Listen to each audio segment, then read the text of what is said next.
तो हमें the solitaire resort में जाना है मसूरी में, जो है माल रोड के पास। अभी सुबह सुबह इस रूट पे बहुत ज़्यादा ट्रैफिक है। आप देखिए जिस तरह ये गाड़ियाँ चल रही हैं यहाँ पे, तो ज़्यादा स्पीड तो आप एक्सपेक्ट कर नहीं सकते। आपको बताऊंगा कि अभी जो है ना, इसकी एवरेज ही 10 की दिखा रहा है यहाँ पे MID में, लेकिन एक्चुअल जो कैलकुलेट होती है ना, वो टैंक टू टैंक में आपको एग्जैक्ट पता चलती है कितनी है। और ऑटोमेटिक में एक डिफरेंस बताता हूँ। जब हम चढ़ाई चढ़ते हैं ना, तो वहाँ पे चढ़ने में कोई प्रॉब्लम नहीं आती, क्योंकि ऑटोमेटिक है, आपका गियर शिफ्ट होता रहेगा। और हाँ, जब प्लेन्स पे चलती है ना गाड़ी, पेट्रोल फुल कर दो। Hi friends, good morning. आज मैं फिर से एक नया वीडियो लेके आ रहा हूँ, और आज हम जा रहे हैं मसूरी। और मैं आपको पूरे ट्रिप में इसकी माइलेज दिखाऊंगा, पूरा राउंड ट्रिप। और अब हम स्टार्ट कर रहे हैं ट्रिप। सुबह के 5:30 बजे हैं, और होपफुली हम लोग 5 घंटे में पहुँच जाएंगे। तो आपको मैं दिखाता हूँ सारा डिटेल्स। ड्राइव करने से पहले मैं इसमें डायरेक्शंस डाल देता हूँ। तो हमें द सॉलिटेयर रिज़ॉर्ट में जाना है मसूरी में, जो है माल रोड के पास। और ये जो हमारा जो मैप है, ये बता रहा है हमें कि 265 किलोमीटर्स का डिस्टेंस है। और हम इस टेस्ट को 3 पार्ट्स में डिवाइड करेंगे। तो मैं आपको बताऊंगा कि हम इस 3 पार्ट्स में कैसे टेस्ट करेंगे, और आपको पूरे के पूरे स्टैट्स जो हैं आपको बीच बीच में दिखाऊंगा मैं। आपने मेरे लास्ट जयपुर माइलेज के टेस्ट के वीडियो में देखा होगा कि मैंने टैंक फुल करा के ट्रिप ए को रीसेट किया था। तो ये वहीं से हम रिज्यूम कर रहे हैं। अभी हम स्टार्ट करने के लिए दिल्ली मेरठ एक्सप्रेस वे पे एंट्री कर रहे हैं। और यहाँ पे आपको दिख रहा होगा कि एवरेज जो है हमारी 11.7 के MID में दिखा रहा है। तो यहाँ पे अभी सुबह जो है हमने इसमें एंट्री करी है। बस ये हमारे घर से 4 किलोमीटर के बाद शुरू हो जाता है। इस टाइम इस हाईवे पे मुझे बहुत अच्छा व्यू मिल रहा है सनराइज़ का। आप देख सकते हैं सामने सनराइज़ हो रहा है। और एक चीज़ और आप देख सकते हैं कि अभी सुबह सुबह इस रूट पे बहुत ज़्यादा ट्रैफिक है। आप देखिए जिस तरह ये गाड़ियाँ चल रही हैं यहाँ पे, तो ज़्यादा स्पीड तो आप एक्सपेक्ट कर नहीं सकते यहाँ पे एक्सप्रेसवे पे मुझे मिलेगी। जैसा आपने लास्ट वीडियो पे देखा था कि हम जब जयपुर गए थे, और ईस्टर्न फेरिफेरल पे जब मैंने मिडल लेन पे कार चलाई थी कांस्टेंट स्पीड में, तो वो चीज़ मैं यहाँ नहीं कर पाऊँगा। क्योंकि यहाँ पे मुझे एक कांस्टेंट स्पीड मेंटेन करके रखनी होगी, कि जिसमें मैं ब्रेक्स जो हैं कम से कम मारनी पड़े मुझे, ताकि एवरेज जो है मैं ठीक से कैलकुलेट कर सकूं। अगर मैंने एकदम यहाँ पे एक्सेलरेट करके गाड़ी स्पीड से भगाई, और उसके बाद सामने कोई गाड़ी आ गई और मैंने ब्रेक लगा दी, तो फिर वो एवरेज जो है मेरी पूरी डिस्टर्ब हो जाएगी कैलकुलेशन में। तो इसीलिए मुझे बहुत लाइट फुट रखना होगा अपने पैडल पे, और ब्रेक वहीं लगानी होगी जहाँ ज़रूरत हो। तो किसी गाड़ी के पीछे भी मैं आ रहा हूँ, तो अगर स्पीड ज़्यादा है तो मैं एक्सेलेटर छोड़ के उसको थोड़ा सा धीरे कर लूँगा। तो इसी टाइप से मैं कार चलाऊँगा पूरे रास्ते में, ताकि जो है मैं आपको एक आइडल कंडीशंस में मैं दिखा सकूँ कि इसकी बेस्ट एवरेज कितनी निकाल सकते हैं। कुछ पैचेस ऐसे हैं जहाँ पे स्पीड बढ़ पा रही है मेरी। तो मैक्सिमम मैंने देखा है कि 80 से ज़्यादा मैं नहीं चला पा रहा यहाँ पे कार। अगर मैं 100-120 भी ले जाऊंगा तो फिर एकदम से मुझे रोकनी पड़ेगी आगे जाके कार। तो अभी हमारा जो है एक्सप्रेस वे ख़त्म हो गया है, और 11.8 की आप देख सकते हैं एवरेज यहाँ पे दिखा रहा है। ये भी धीरे धीरे जब रीसेट करते हैं तो धीरे धीरे बढ़ती है एवरेज ये। जब मैंने ट्रिप पे रीसेट किया था लास्ट जयपुर के ट्रिप के बाद, तो मैंने इसको रीसेट किया था एवरेज को। तो अब देखो, अब यहाँ पे इसकी एवरेज जो है 12 तक आ गई है। और ये वाली जो रोड है ये काफ़ी नैरो है, और इसमें कंजेशन और भी ज़्यादा है। इसमें आप देख सकते हैं कि स्पीड जो है मैंने 60 पे मेंटेन कर रखी है इसकी। और पहले जो थे हम लोग एक्सप्रेस वे पे थे, और अब जो है ये हाईवे पे हैं। तो हाईवे पे बीच बीच में जगह जगह कट्स रहते हैं, रॉन्ग साइड से लोग भी आते हैं, और कंस्ट्रक्शन भी थोड़ी बहुत मुझे मिल रही है। तो एक्सप्रेस वे से तो काफ़ी कम स्पीड रहेगी यहाँ पे, और कंजेशन का इफ़ेक्ट ज़्यादा रहेगा यहाँ पे, और गाड़ी स्लो ही चलेगी यहाँ पे।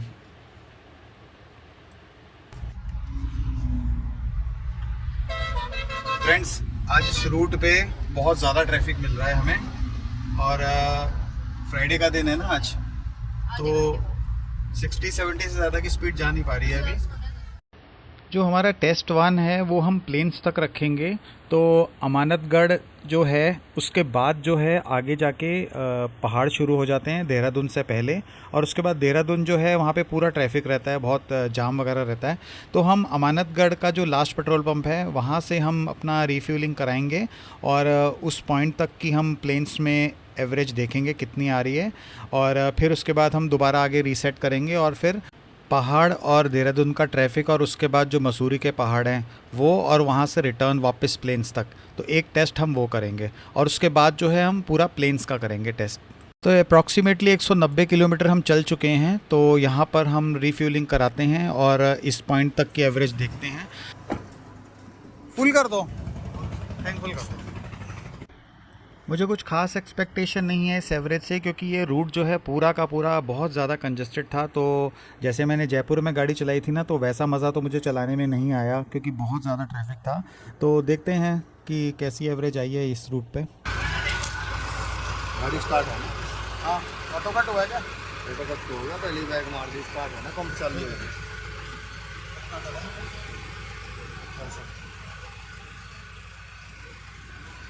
हमारा टैंक फुल हो गया है और इसमें दिखा रहा है कि 19.99 अप्रॉक्सीमेटली 20 लीटर का जो है फ्यूल डला है। इसकी एवरेज जो निकल के आई है वो 9.72 की आई है, जो कि मुझे काफ़ी कम लग रही है। इतनी कम होनी नहीं चाहिए थी। और पूरे रास्ते में मैंने एसी ऑन रखा था और कहीं पे भी गाड़ी को आइडल एसी ऑन के साथ मैंने छोड़ा नहीं था। तो ये हो सकता है कि कंजेशन बहुत ज़्यादा था और बहुत ज़्यादा बीच में कट्स थे, कंस्ट्रक्शन था और थोड़ी थोड़ी मुझे ब्रेक मारनी पड़ रही थी, जो मैं अवॉइड करना चाह रहा था लेकिन नहीं कर पाया। तो इस वजह से हो सकता है कि इसकी एवरेज कम हो, लेकिन देखते हैं आगे, अभी और भी हैं हमारे टेस्ट। तो अब जो हमारा टेस्ट शुरू होगा, सेकंड वाला मैंने रीसेट कर दिया है ट्रिप मीटर ए। और अब जो हमारा टेस्ट होगा वो होगा हमारा हिल्स पे और सिटी का जो देहरादून का जो थोड़ा सा ट्रैफिक आता है वहाँ पे। तो देखते हैं वहाँ कैसा परफॉर्म करती है कार ये। मैंने जो है बहुत सही जगह पे फ्यूल डलवाया, क्योंकि वहाँ तक तो बिल्कुल एकदम साफ़ रास्ता था। जैसे ही हम आगे फ्यूल डलवाने के बाद आगे क्रॉस किया हमने, तो वहाँ पे सारा कंस्ट्रक्शन शुरू हो गया। सारा का सारा सब जगह पे फ्लाईओवर बन रहे हैं और जो देहरादून जाने वाला रास्ता है, जो पहाड़ी इलाका है, वहाँ पे सारा का सारा जो है एक ब्रिज बन रहा है पूरा। तो वहाँ पे जो है हमें पूरा का पूरा जो है ट्रैफिक जाम मिला वहाँ पे, बहुत मेजर। तो आप देख सकते हैं कि जो एवरेज है वो धीरे धीरे धीरे करके कम हो रही है।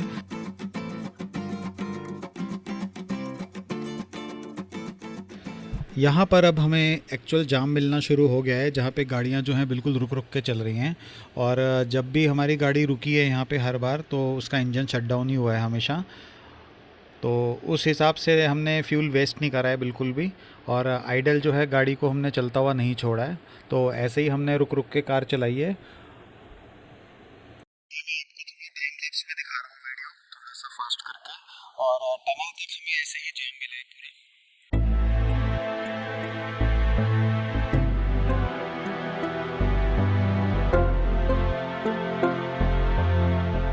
अब क्योंकि टनल के अंदर जीपीएस काम नहीं करता, तो आप देख सकते हैं इसमें स्पीड और कोऑर्डिनेट्स जो हैं मेरे हट गए हैं।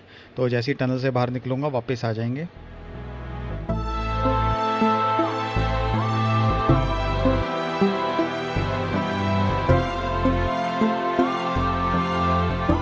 टनल के बाद वाला हाईवे जो है वो कंप्लीट हो गया है। अब देखो कैसे पहाड़ों के बीच में से इतना अच्छा हाईवे बना है और दोनों तरफ ये पेड़ इतने अच्छे लग रहे हैं। अब जो एवरेज है हमारी 10.7 हो गई है। और ये जो है देहरादून के अंदर से शॉर्टकट है जो जीपीएस ने दिखाया है, और ये बहुत पतली सी गली है जहाँ से हमें इसने पूरा रास्ता दिखाया है निकलने का। फ्रेंड्स, हम मसूरी पहुँचने वाले हैं, 14 किलोमीटर्स बचे हैं। तो ये जो स्कॉर्पियो है, इसका मेरा फर्स्ट टाइम एक्सपीरियंस है यहाँ पहाड़ों पे चलाने का। मैंने और कार्स चला रखी हैं, तो इसको चलाना बिल्कुल ऐसा है कि एक आप वीडियो गेम खेल रहे हो जैसे। मतलब कोई लोड नहीं, कुछ नहीं, कार की कोई आवाज़ नहीं है इंजन की बिल्कुल भी। तो एक्सीलेटर आप दबाते रहो, कार मूव करती जाएगी। कोई कहीं से भी किसी तरह का भी कोई लोड नहीं है कार में। इतनी स्मूथ चल रही है ना कार, तो मुझे तो मज़ा आ रहा है बहुत चलाने में। और एक इस गाड़ी के साथ इतना कॉन्फिडेंस रहता है ना कि मुझे पता है कि इस गाड़ी में बहुत पावर है। तो कोई भी चढ़ाई आए, कैसी भी चढ़ाई आए, कुछ भी आए, तो मुझे पता है ये कार जो है बहुत आराम से चढ़ने वाली है। तो अभी मैं इसकी एवरेज आपको बताऊंगा कि अभी जो है ना इसकी एवरेज ये 10 की दिखा रहा है यहाँ पे MID में, लेकिन एक्चुअल जो कैलकुलेट होती है ना वो टैंक टू टैंक में आपको एग्जैक्ट पता चलती है कितनी है। इसका जो इंजन है ना वो 2000 RPM पे है, एकदम फिक्स चल रहा है। और अभी एवरेज देखो ये पहाड़ों के ऊपर चल रही है, 10 की दिखा रहा है ये एवरेज। तो इंजन पे लोड तो है, लेकिन मुझे कोई फील नहीं हो रहा। मुझे तो ऐसा लग रहा है कि अभी मैंने एक्सीलेटर दबा दिया अगर, तो ये तो अभी भी पिकअप इतनी ज़बरदस्त ले लेगी, इसमें बहुत पिकअप है ज़बरदस्त। तो देखो जैसे ये अभी मोड़ रहा हूँ ना मैं यहाँ पे, तो यहाँ पे एक्सीलेटर अभी दबाता हूँ, देखो कोई पावर की कमी नहीं है। ये देखो ये एक्सीलेटर मैंने दबाया,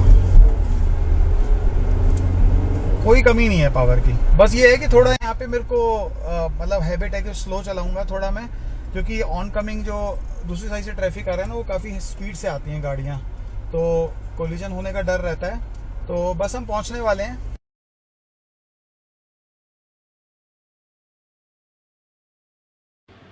तो फ्रेंड्स फाइनली हम अपने रिज़ॉर्ट में पहुंच गए हैं, the solitaire resort bye Lawrence group. और यहाँ पे हम अपनी ये बस सब कार पार्क कर देंगे और लोकल हम इस कार को यूज़ नहीं करेंगे घूमने के लिए।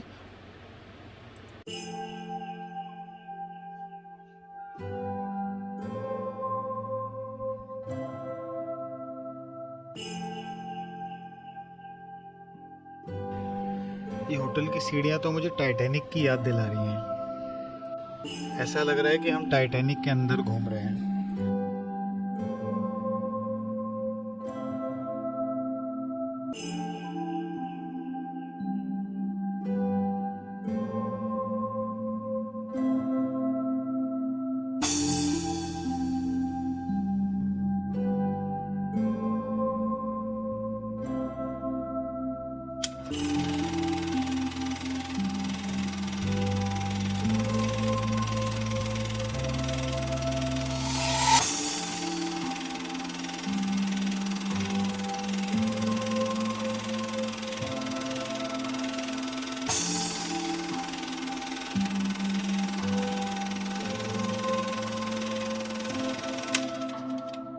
जो हमारी वायरस का टेस्ट होगा वो एक्चुअल में यहाँ से पहुँचने से घर जाने तक का होगा, लोकल ड्राइविंग का नहीं होगा। तो जो मेरी माइलेज अभी हाईवे पे आपने देखी है काफ़ी कम आई है, उसका रीज़न मैं ये बता देता हूँ आपको कि जब हम दिल्ली मेरठ एक्सप्रेस वे पे गए थे वहाँ पे बहुत ज़्यादा ट्रक्स थे, मिडिल लेन पे चल रहे थे।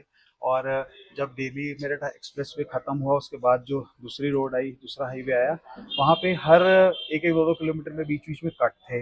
उसके बाद रॉन्ग साइड से ट्रैक्टर्स आ रहे हैं, बाइक्स आ रही हैं, तो इसकी वजह से हमें बार बार ब्रेक लगानी पड़ती है। तो जब ब्रेक जैसे ही लगती है तो इसकी जो एवरेज है वो डिस्टर्ब हो जाती है। और जो मैंने जयपुर की आपको एवरेज दिखाई थी उसका सिनेरियो ये था कि उसमें जो है बिना नॉन स्टॉप ब्रेक लगाए, मतलब 2-2 घंटे गाड़ी आपकी मिडल लेन पे चल रही है और ब्रेक को यूज़ नहीं किया गया, तो वहाँ पे हमें एवरेज ज़्यादा से ज़्यादा देखने को मिली। यहाँ पे एवरेज इसलिए कम मिली क्योंकि जो गाड़ी है मेरी 60, 70, 80, 90 के बीच में वेरी कर रही थी और जिसमें ब्रेक बार बार मुझे अप्लाई करनी पड़ रही है। तो मुझे एवरेज यही मिली है इसकी जो मैंने आपको दिखाई है।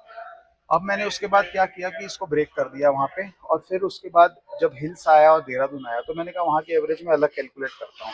उससे होगा क्या कि हमें एग्जैक्टली हाईवे की एवरेज और जो हिल्स की एवरेज है वो हम डिफ्रेंशिएट कर सकते हैं। दूसरा मैं आपको बताता हूँ, मैनुअल और ऑटोमेटिक में एक डिफरेंस बताता हूँ।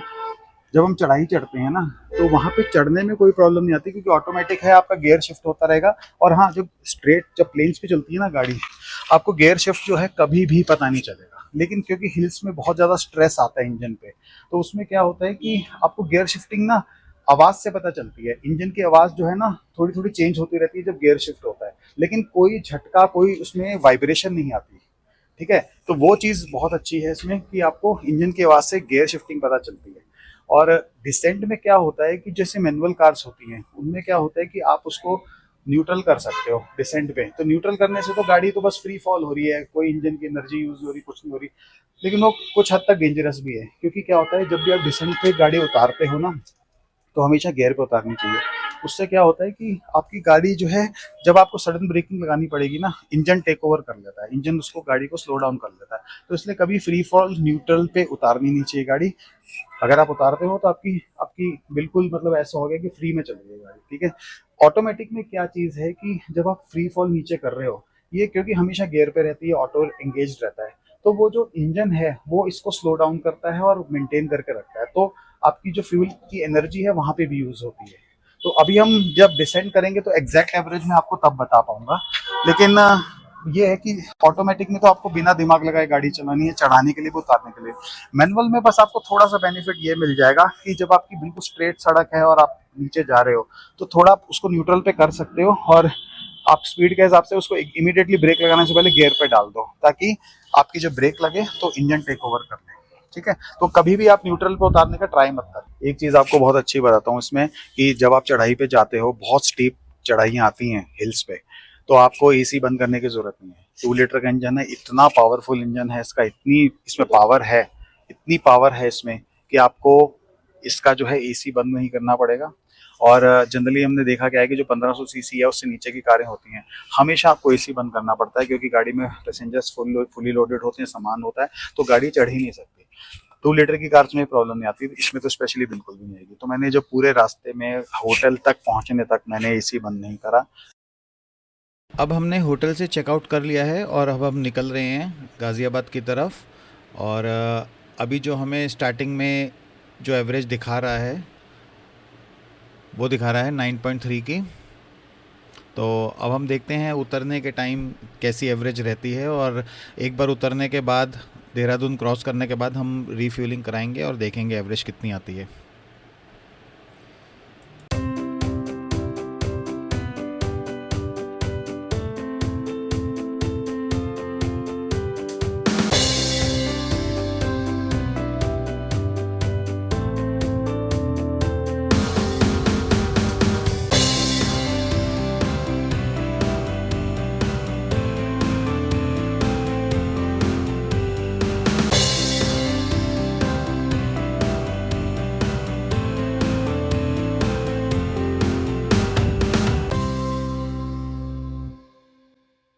अब हम प्लेन्स पे आ चुके हैं और एवरेज आप देख सकते हैं 9.6 की दिखा रहा है MID में।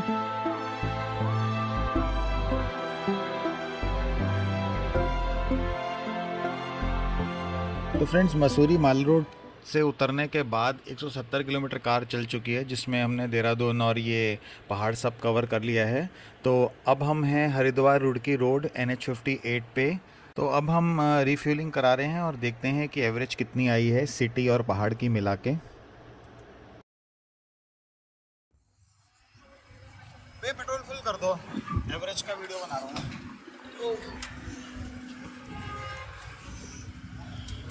हाँ,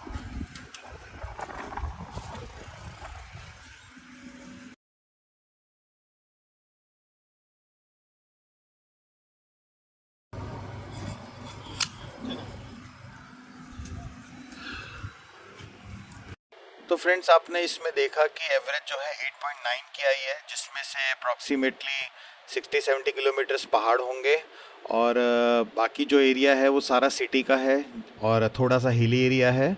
और अब जो है हम इसको ट्रिप को फिर से रीसेट कर रहे हैं और एक कैलकुलेशन और घर तक करेंगे। अब जो है पूरा हाईवे है और आगे मेरठ एक्सप्रेसवे आएगा। तो अब हम देखते हैं कि दोबारा सेम कैलकुलेशन जो हमने आने के टाइम करी थी, अब जाने के टाइम कैसी रहती है कैलकुलेशन। यहाँ पर हम एवरेज को भी रीसेट कर रहे हैं इसकी।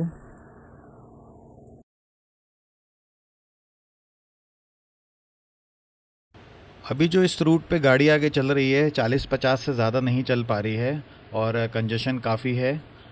और जो हमारी जो एवरेज है वो भी 9 तक दिखा रहा है ये। इस हाईवे पे हमें हर तरह का ट्रैफिक मिल रहा है। अब ये पूरे हाईवे पे राइट साइड पे देखो, इतना स्लो ये 40 की स्पीड पे चला रहे हैं, और इनकी वजह से सबको ओवरटेक करना पड़ रहा है लेफ़्ट साइड से। तो देखो यहाँ पे 40 की स्पीड से गाड़ियाँ इतने मज़े में चल रही हैं बीच में, और इनको मैंने ओवरटेक करने के बाद आगे देखा पूरी रोड खाली पड़ी है। सिर्फ इन लोगों ने पूरा ट्रैफिक पीछे जो है इतना लंबा लगा रखा है। तो इस टाइप के लोग भी आपको मिलेंगे बहुत रोड पे।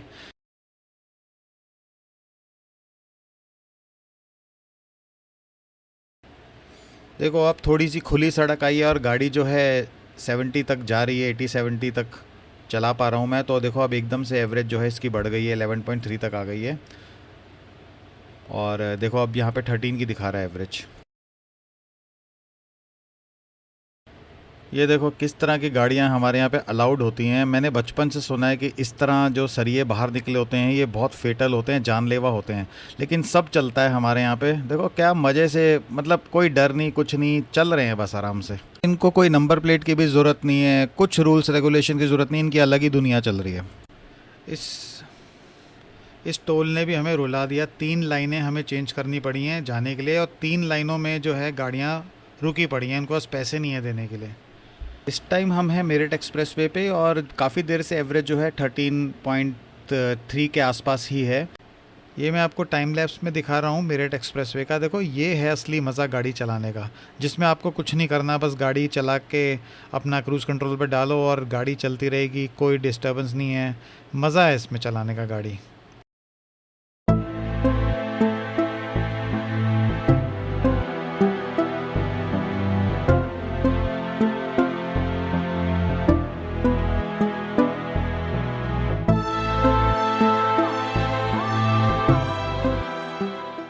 फ्रेंड्स, अब हम ऑलमोस्ट पहुंच चुके हैं घर। 6 किलोमीटर बचा है, पेट्रोल पंप भी। और एक चीज़ मैं आपको बता देता हूं कि लास्ट के जो 25 किलोमीटर्स बचे थे मेरे, उस पर मैंने क्रूज़ कंट्रोल पे डाल दिया था 80 की स्पीड पे सेट करके।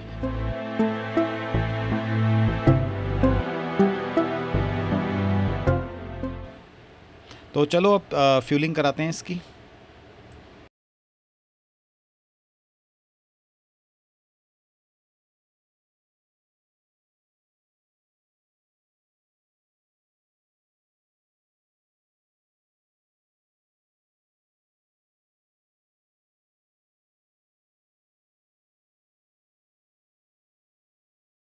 एक बार इसका मैं ट्रिप निकाल लेता हूँ कि कितना डिस्टेंस चली है कार। ये चली है 186.5।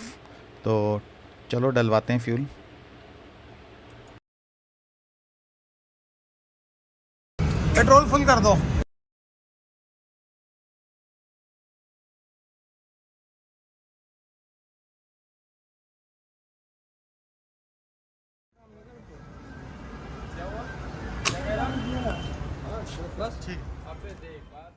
इस कैलकुलेशन के हिसाब से हमारी एवरेज 13.43 की आई है। और इस बार ये कैलकुलेशन MID के काफ़ी क्लोज है। जो MID में दिखा रहा था हमें 13.6। तो फ्रेंड्स, ये हमारे फाइनल स्टैट्स हैं माइलेज कैलकुलेशन के। तो आप इसमें देख सकते हैं कि 1 नंबर एंड 3 नंबर में काफ़ी डिफरेंस आया है। और ये डिफरेंस मुझे समझ नहीं आया क्यों आया है, क्योंकि ये दोनों 1 और 3 जो है रूट ऑलमोस्ट सेम है, लेकिन एक साइड पे जाते हुए मुझे एवरेज इसकी 9.72 की मिली है और आने के टाइम 13.43 की मिली है। आप इसमें पूरे रूट की टोटल एवरेज देख सकते हैं, जो कि है 10.42। मुझे लग रहा है कि थर्ड टेस्ट पे मैंने कुछ तो डिफरेंट तरीके से कार को चलाया है, जिससे एवरेज थोड़ी सी ज़्यादा आई है। तो चलो फिर मैं नेक्स्ट वीडियो एक और बनाता हूँ इसका, और उसमें मैं देखता हूँ, थोड़ा सा आपको बताता हूँ कि मैंने क्या स्टाइल चेंज किया है ड्राइविंग का, जिसकी वजह से जो टेस्ट 3 में मुझे थोड़ा सा रिज़ल्ट अच्छा मिला है।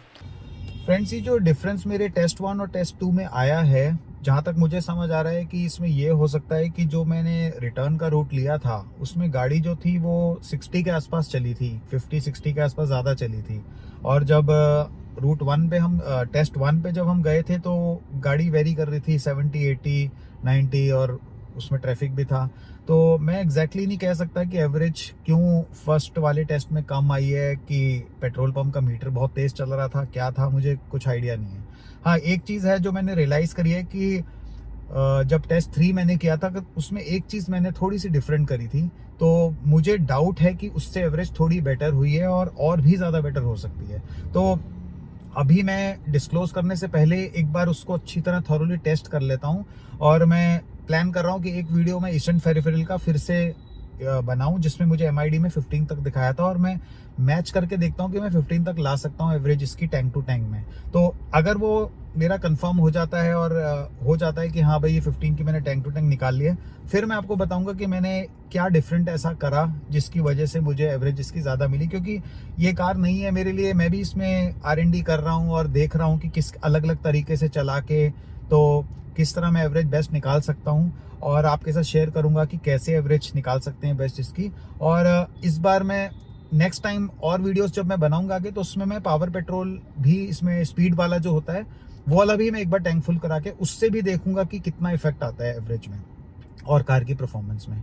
तो ये जो अभी ये महीना एक है, ये सबसे बेस्ट महीना है, क्योंकि आपको पता है कि 45, 47, 50 डिग्रीज तक टेम्परेचर जा रहा है। तो इस टेम्परेचर में अगर मैंने गाड़ी टेस्ट करी, तो इससे अच्छा कोई टेस्ट हो नहीं सकता। तो अपने लिए भी मैं टेस्ट कर रहा हूँ, और वीडियोस बना के आप लोगों को भी मैं शेयर कर रहा हूँ। ठीक है, तो आप बने रहिए चैनल के साथ और मैं आपको और वीडियोस दिखाऊंगा। और प्लीज़ लाइक कीजिए और सब्सक्राइब कीजिए और मिलते हैं आपको नेक्स्ट वीडियो में। तब तक सेफ ड्राइविंग।